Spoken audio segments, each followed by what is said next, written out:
Hey there, welcome to The Uplift. We've got a great show for you today, great cast of characters as well. A woman who's taken in 7 very different dogs with one big thing in common. They're all survivors of abuse, and she says, are unstoppable. We'll get into that story. Also, an otter pup that is a young otter, orphaned after being attacked by a killer whale. True story. Where did it end up after being rescued? We will explain. Also, the Minnesota students using Chapstick to spread kindness. Huh? Stick around to find out. Plus, a woman whose high school sweetheart had a life-changing accident. Even though she has now married someone else, not the sweetheart, she hasn't given up on that very first love. We will get into that story. Finally, the world's oldest chicken. How old is this inspiring bird? It's a number. You will learn it coming up. All that and so much more. You're watching The Uplift.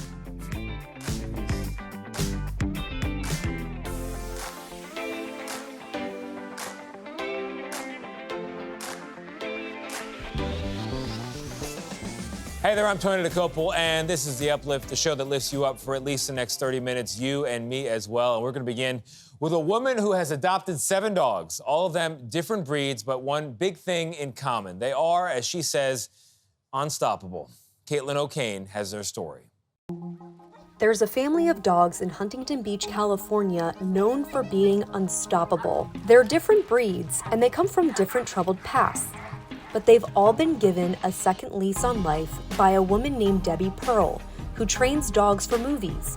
And since 2005, her personal pack has been making the rounds as therapy dogs. The first dog with a disability she adopted was Eddie. Fast Eddie. Eddie was definitely my inspiration for adopting other disabled dogs. He was so full of life. He never let anything slow him down. I mean, he truly was what you would say the word unstoppable encompasses. He just was full of life, and he inspired so many people. About once a week, Debbie gathers up the pack and takes them to hospitals, schools, or the Easter Seals, a nonprofit that helps adults with disabilities. And they all have various injuries. They're all survivors of abuse, and for me, that's very important. I look for dogs that have been through traumatic events, but that have this amazing gift of forgiveness. And that's a powerful thing for a lot of people because they can see the courage, the resilience that these dogs have. And all of mine have been through the worst, and they've come out shining. She calls them the unstoppable dogs because they can teach others a lesson in tenacity. So all of these dogs are extremely resilient, for sure. But one dog definitely stands out above all the rest, and that dog, I think, is Elliot. So Elliot is a victim of extreme abuse. He lost all 4 of his legs at the hands of humans. And he is now got 4 prosthetic legs. And this is a dog that never walked for a year of his life, and now he's relearning to walk again. And to me, that is just the utmost of courage and resilience, this dog. She says all of her dogs are here because they've gotten a second chance at life. And for other survivors of abuse or those with disabilities, that could be a powerful thing to see. Even though they may be in a wheelchair, even though they may be missing a limb, they're making the best of their life, even despite what has happened. So they just go on living, and they live their life to the fullest. And I think that says a lot that hopefully others can take from that, because it doesn't matter maybe what has happened to you in the past or what you're dealing with at this moment. Live, because you can live a great life and be happy. Happy and unstoppable. Coming up next, college students use Chapstick to connect and spread kindness. We'll show you how. Plus, how did an otter pup orphaned in Alaska make its way all the way to Minnesota? Don't think it swam. The inspiring rescue story after the break.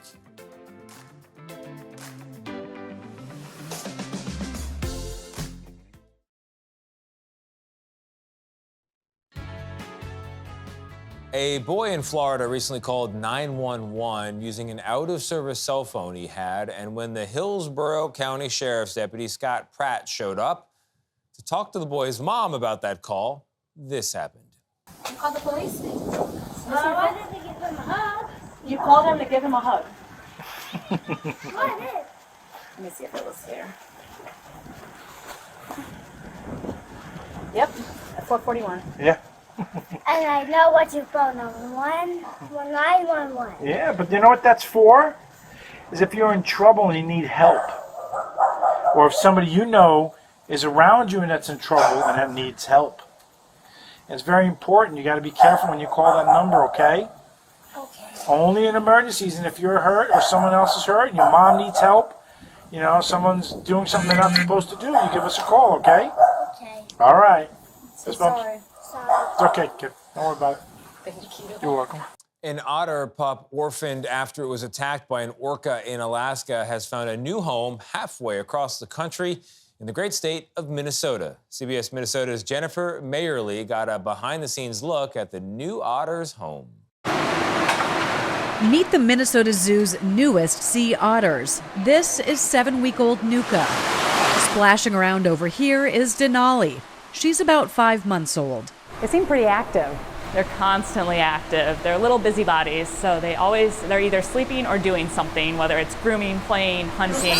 Before the sea otter pups can make their zoo debut, they need to be healthy and gain strength and skills, says Dr. Annie Rivas. When we have any orphan baby animal, it is around-the-clock care, just like you would have with a human baby.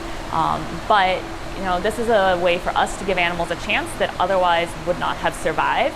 Animal care staff are helping Nuka and Denali with things they would usually learn from their moms in the wild. Nuka is practicing adult skills by swimming and using her hands with the ice and the toys to learn how to hunt. Play is a good way for them to work towards those skills they're going to need the rest of their life. And grooming is a main part of survival. Christoph Netze, curator of aquariums and marine mammals, says sea otters have the densest fur of any mammal on Earth. They don't have the blubber that most marine mammals do, so they have a lot of hair and they got to groom it all the time to stay warm and to keep waterproof. So the mothers would be constantly grooming them in their infancy. So without the moms, it's up to us. So I got to spend a lot of hours scrubbing them, using a blow dryer or a comb, making sure their coat is in perfect condition. They have a rapid metabolism, so feedings happen throughout the day and night when they're young. Sea otters are known for being smart, motivated animals. They're already showing personality. Nolly is definitely more chill. She is trained already quite a bit. She follows a target. She'll follow you around. When the time is right, they'll bring Nuka and Denali together and eventually unite them with the zoo's older sea otters, Capers, Jasper, and Rocky. But our hope is one day that they are going to be kind of part of a social family group. We turn now to another story from CBS Minnesota. This one, how students are using Chapstick to form connections. Uba Ali has more. Kindness to yourself and others. Hi is a two-letter word often used to greet people. Saying hi is such an easy thing that all of us can do every day. But how often are people interacting with one another? As I was walking around the North Loop and I realized no one's actually talking, no one's communicating. From this, Kind Lips was born in 2017, a chapstick that serves as a reminder to be kind every time you put it on. Joshua Newman also started the Be Kind, Say Hi initiative, a street sticker campaign reminding people to look up and say hi. Stickers like this popped up across the North Loop. 70 miles away at Gustavus Adolphus College, Kate Dario was also trying to build connections. We're just trying to create more kindness for the students on campus here. With the help of Molly Milinkovic, the Be Kind, Say Hi stickers popped up around campus. You'll see people look down and then look up to see if there's someone else in front of them to greet. It was such a hit, Newman made the trip to see the students signing a kindness pledge. All you have to do is sign your name. Name after name. The board filled up, and in return, Kind Lips. I got peach. Awesome. It's just a reminder to there's people here, and it's not a hard thing to be nice to other people. Connecting in new ways, all thanks to a small gift with a big message. Coming up next, meet the woman who's taking care of her first husband even after getting remarried. She vowed to take care of him in sickness and in health. More than just words to her, she took the promise very seriously. And meet a family who created a Barbie that represents their culture and gained widespread attention for it online. That story too after the break. Plus, the world's oldest chicken, rescued just before she was born. Hear about the tenacious bird, the record holder from her owner. I never paid attention to how old she was. I mean, she'd just been around forever.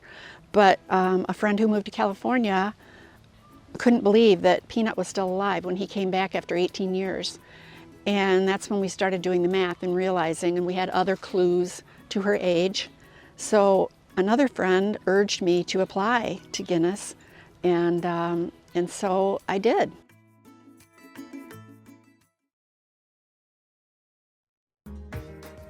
Time now to introduce you to a chicken that won the Guinness World Record for her age. How old is she? CBS Detroit's Meredith Bruckner tells us.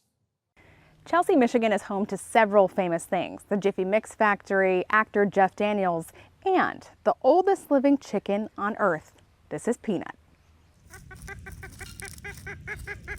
At 21 years old, Peanut is the oldest living chicken in the world, and she has a Guinness World Record to prove it. Her owner, Marcy Parker Darwin, says the way Peanut entered the world is just as remarkable as her long life. After her siblings hatched, her egg remained in the nest, cold to the touch. Darwin said she let the egg be for a couple of days, but then decided to toss it in the pond behind her house. I was just about to throw her egg in the water, and I heard it cheep. And you were calling for help, weren't you, Peanut? Peanut lived in the house before moving outside with their other birds for 15 years. Darwin and her husband have more than 100 birds at the property, some of them rescues. We have peacocks, chickens, ducks, guineas, and yeah, it's a lot. The average lifespan of a chicken is 5 to 10 years. Despite her old age, Peanut is in good shape and enjoys socializing and being outdoors. She comes over here, her little boyfriend Benny will run over to greet her. Benny! Darwin says she didn't give Peanut's age much thought until a friend pointed it out. I never paid attention to how old she was. I mean, she'd just been around forever. But a friend who moved to California couldn't believe that Peanut was still alive when he came back after 18 years. And that's when we started doing the math and realizing, and we had other clues to her age. So another friend urged me to apply to Guinness, and so I did. 6 months after applying for the Guinness World Record, they were notified that they supplied a sufficient amount of evidence. Peanut was declared the oldest living chicken when she was 20 years old. So this is the first certificate that we got from London. Came all rolled up in a tube. And we framed it and put one of Peanut's feathers in there. And it's pretty nice. But then on her 21st birthday, Senator Sue Shink came to the house and delivered this tribute to Peanut, signed by the governor. We were pretty thrilled with that birthday present. A former librarian, Darwin wrote and published a book about Peanut. More proof was when I was writing this book, I found a picture of my niece, Maya, and on the back of the picture it said 3-year-old Peanut with 3-year-old Maya. And Maya is now 21 in the Army. Darwin says Peanut loves eating frozen blueberries and yogurt. She spends much of her day holding her and taking her around the property as she cares for the other birds. So is Peanut your favorite, would you say? I would say so.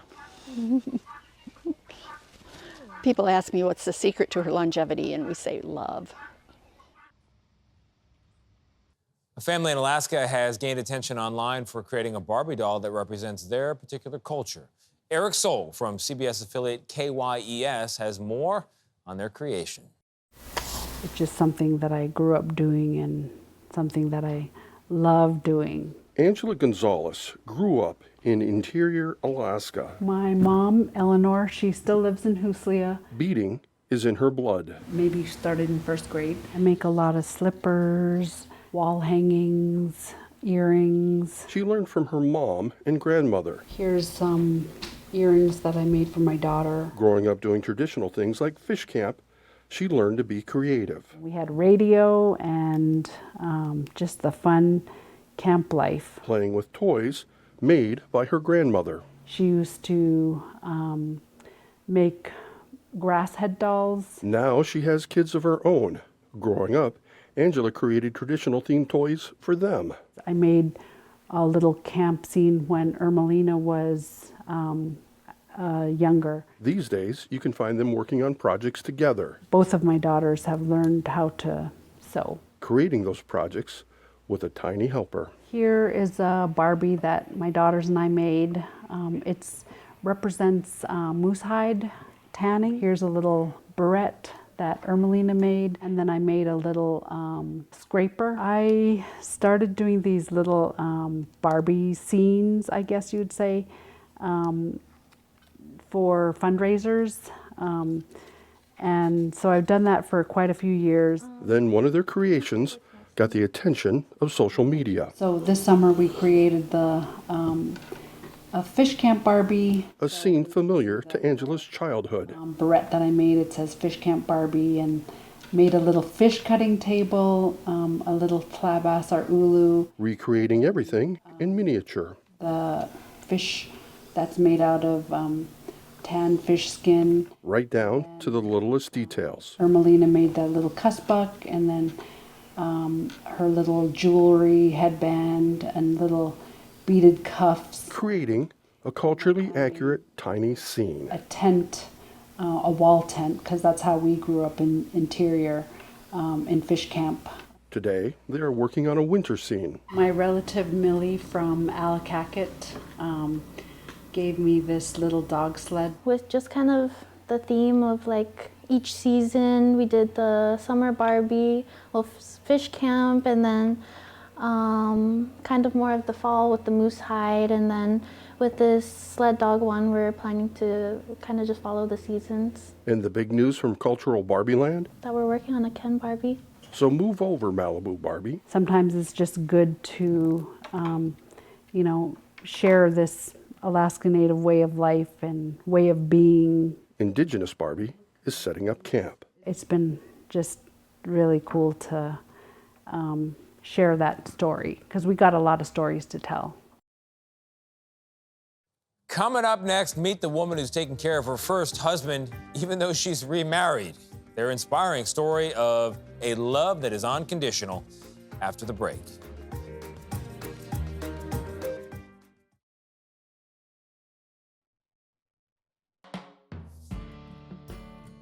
And we introduce you now to a woman who vowed to be with her high school sweetheart in sickness and in health. And she took that promise seriously after he got into a devastating accident. Here's Trayvon Howard with their story. Chris Armstrong thought she'd be with her high school sweetheart her whole life. I had made vows that I would be with him in sickness and health, and I took that very seriously. She and Brandon Smith were only married for 2 years when she received a call. Brandon had been in a car accident. They were unable to tell me if he was alive or not. After the accident, he was in a coma for 2 months. And when he woke up, the Brandon she knew was gone. But the love she still had for him had been transformed. When someone has a severe traumatic brain injury, in a big way, you lose that person, but you gain somebody new. And it took me a long time to realize that. For answers, she turned to her faith. I feel like God gave me a peace about moving forward and about deciding to continue to take care of Brandon. So she became his legal guardian. The judge asked her a specific question at one of the final hearings. What will you do if you have a family someday? Will you still be able to take care of Brandon? What will happen then? I told her nothing's going to change. So when she met James Armstrong in 2014, the first thing she told him was about Brandon. I have a former husband that I take care of, and he's a part of my life. And I realize that's a lot. But if you're interested in dating me, that comes with the territory. I know a lot of people would probably find it like kind of a turn off to hear that a woman is still taking care of her ex-husband, but it didn't bother me at all. And in fact, it intrigued me more because I knew that Chris had a good heart. In 2015, Chris and James got married, and more than a decade after his accident, their love for Brandon has grown. Not only has he gained a new protector in James, we love him the same. We love him unconditionally. The couple's children delight in the time spent with their uncle Brandon. But yeah, they adore Brandon, right? Like they fight over who gets to get him a drink, who gets to feed him, who gets to help him out, and Yeah, our kids, they love to snuggle with him on the couch when he's hanging out. Yeah, there's a lot of love. It's an unconditional love that other people have been moved by. I mean, we've been living out this story, this kind of unique family situation I have for about 15 years. And I found that when I meet people, when I share my story and they share their stories, it's a way to connect. It's a way to share hope. His world got very small after his brain injury, and it's sort of gotten bigger.